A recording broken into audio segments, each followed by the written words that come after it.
Hello everyone, কেমন আছো সবাই? আশা করছি সবাই খুব খুব ভালো আছো। আমিও ভালো আছি, কিন্তু বেশি ভালো নেই। বর বাড়ির থেকে যাচ্ছে আজকে, তো এই জন্য মনটা ভীষণই খারাপ। প্রায় 15 বছর বিয়ে হয়েছে আমার, এই যে 15 বছর হতে যাবে। জানুয়ারি মাস আসলে 15 বছর কমপ্লিট হয়ে যাবে। 15 বছরের মধ্যে 13 বছর একসাথে থেকেছি, 2 বছর হলো আর কি। বাড়িতে থাকি আমরা, আর বর দিল্লিতে থাকে। আমরাও আগে দিল্লিতে থাকতাম, কিন্তু এখন কোনো অ্যাক্সিডেন্টের কারণে ভগবান হয়তো চেয়েছিল আমাদের দুজনকে আলাদা করে দেওয়ার জন্য। তাই আমরা এখন আলাদা আলাদা থাকি। উনি দিল্লিতে থাকে, আমি এখানে থাকি। তো বাড়ি থেকে যাচ্ছে, আমার ভীষণই খারাপ লাগছে। মানে থাকা হয় না তো কখনো, মানে এই যে 2-3 বার গেল রেখে রেখে আমার ভীষণ কষ্ট হয় যখন যায় উনি। তো আজকেও সেরকম হচ্ছে আর কি। তো সকাল 6টার সময় উঠেছি আজকে, উঠে রান্নাবান্না স্টার্ট করে দিয়েছি।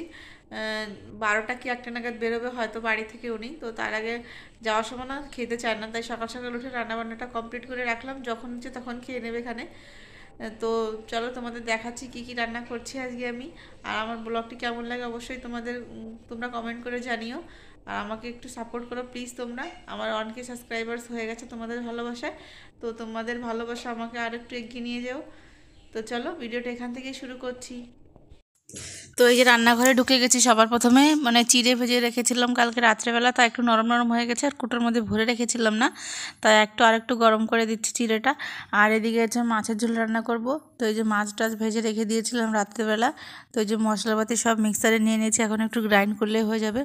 আর দেখো কি কি রান্না হয়ে গেছে। ওই যে থানকুনি পাতা বাটা হয়েছে, উচ্ছে ভাজা হয়েছে, আর এখানে আছে সেই কই মাছ ভাপা করেছিলাম কালকে দুপুরেতে, তাই রয়ে গেছে একটু। আর এই যে রান্নাবান্না কমপ্লিট আমার প্রায় শেষের দিকেই, এখন মাছের ঝোলটা করলে হয়ে যাবে। তো চলো চিড়েগুলো সবার প্রথমে কৌটার মধ্যে ভরে নিই, কারণ কালকে রাত্রে একবার ভরে রাখিনি তো নরম হয়ে গেছিলো, এখন ভরে রেখে দিই একবারে। আর বর গেছিলো বাজারে, তো ওখান থেকে নিয়ে এসছে উচ্ছে আর ওলকপি, এই দুটো জিনিস হচ্ছে কি দিল্লিতে নিয়ে যাবে। আর নিয়ে এসছে হচ্ছে কি ইলিশ মাছ। তো এই যে বললো কি যে হাফ আমাকে ভেজে দিয়ে দাও, হাফ তুমি রেখে দাও। তো এই যে সব কিছু রেডি টেডি করে খাওয়া দাওয়া কমপ্লিট করে এই যে 12টা নাগাদ রেডি হচ্ছে ওর বাবা। আর ইস্যু দেখো ওর পাপাকে পেয়ারা খাইয়ে দিচ্ছে। ও তো বুঝতেই পারছে না যে ওর পাপা এখন ওকে ছেড়ে চলে যাবে। ওর পাপা বাড়িতে থাকে, মাঝে মাঝে রাস্তায় রাস্তায় যায়, আবার চলে আসে বাড়ি। ও তো তাই ভাবছে যে বাবা মনে কোথাও যাচ্ছে, আবার চলে আসবে এখানে। কিন্তু আবার কত বড় হয়ে যাবে, তারপর রিশুকে দেখতে পাবে ওর পাপা। তো আমরা যাবো এর পরের বার দিল্লিতে, এপ্রিল মাসে হয়তো যেতে পারি আমরা।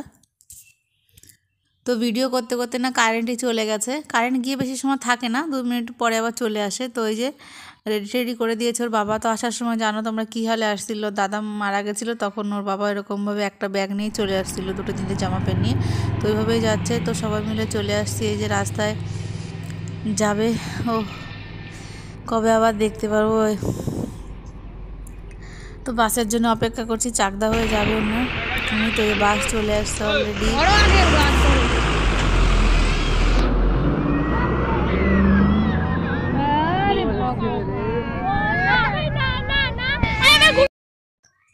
তো দেখলে তো রিশু কীরকম কান্না করছিল, ওর বাবা বাসে ওঠার পরে ভীষণ কান্না করছিল। তারপরে আমি ভিডিও আর করিনি, কারণ ওর কান্না দেখে ভালো লাগছিল না, আমারও মনটা ভালো ছিল না ভিডিও করার।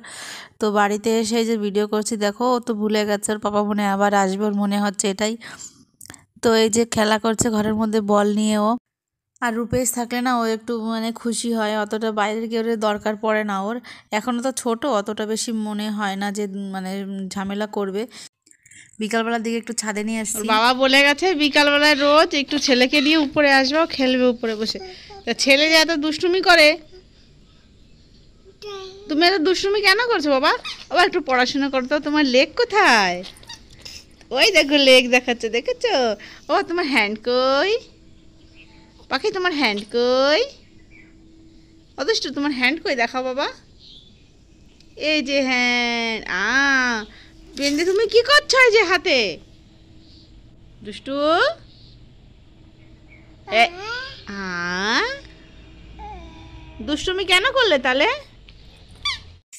তারপরে বিকালবেলার দিকে একটু হাঁটতে হাঁটতে নিয়ে এসেছিলাম একটা আমাদের বাড়ির পাশে মুদিখানার দোকান আছে সেখানটায়। সেখানে এসে দেখো উপরে তো বসে পড়েছে, বসে পড়ে ক্যালকুলেটর নিয়েছে, আর দেবে না কারোর কাছে। সবাই বলছে দাও দাও, কিন্তু ওই ক্যালকুলেটরটা দেবেই না, ভয় লাগছে যে উঁচু থেকে নিচে নিয়ে ফেলে দেয়।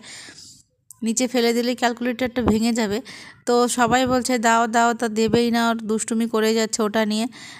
তো চলো ভিডিওটা আমি এখানেই শেষ করছি, ঠিক আছে আজকের মতো। তো দেখা হচ্ছে আবার পরের ভিডিওর সঙ্গে। তো তোমাদের ভিডিওটি কেমন লাগলো অবশ্যই কমেন্ট করে জানিও।